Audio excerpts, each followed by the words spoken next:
बिलावल मेला पंजवान गुरु अर्जन देव साहिब जी सतलो आपकी सेवा कयो मेरे सदाई।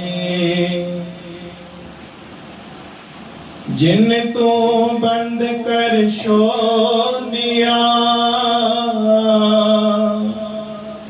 फुन सुख में पाया सदा सिमर चरणार बिंद शीतल होताया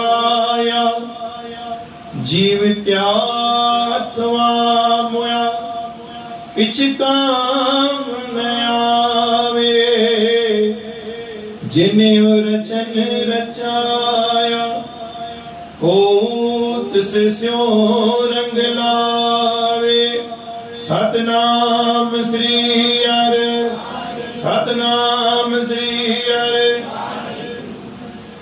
गुरु प्यारे साध संगत जी बाणी पंजी पातशाही धन गुरु अर्जन देव मेरा जिन तू बंद कर छोड़िया। अगर अज असां गुरु की अरदास कई आहे जो दुख बदजी वियो आहे रोग हुजे मानसिक रूप हुजे तकलीफ़ हुजे पीड़ा हुजे गुरु महाराज अज उनजा बंधन खोलन था पिया। जिन तू बंद करे छोड़िया तुम सुख में पाए गुरु महाराज उनके अज सुख की दात उनकी झोली में बख्शिश कन था।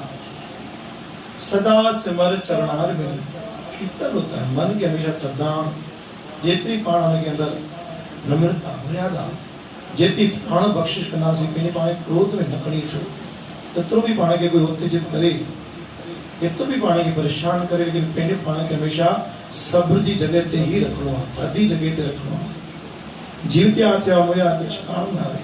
अच्छा मेरा सब संसार जो खेला दुख सुख भी एक नियम है लेकिन पाण के कोई घड़ी घड़ी भी तकलीफ ले तदे भी पाण के सब जो बंद हमेशा बदन रखनो करे क्योंकि गुरु महाराजन आज असा के वचन नो अगर असा के दुख सा बदल आयूं के बंधन में बंधल आयूं छुटी नथा सघूं अज गुरु महाराज बंद पूरा खोलन था ए सुख जी दात झोल में बख्शिश कंदा। बोल गुरु नानक देव की आश्वदे गुरु।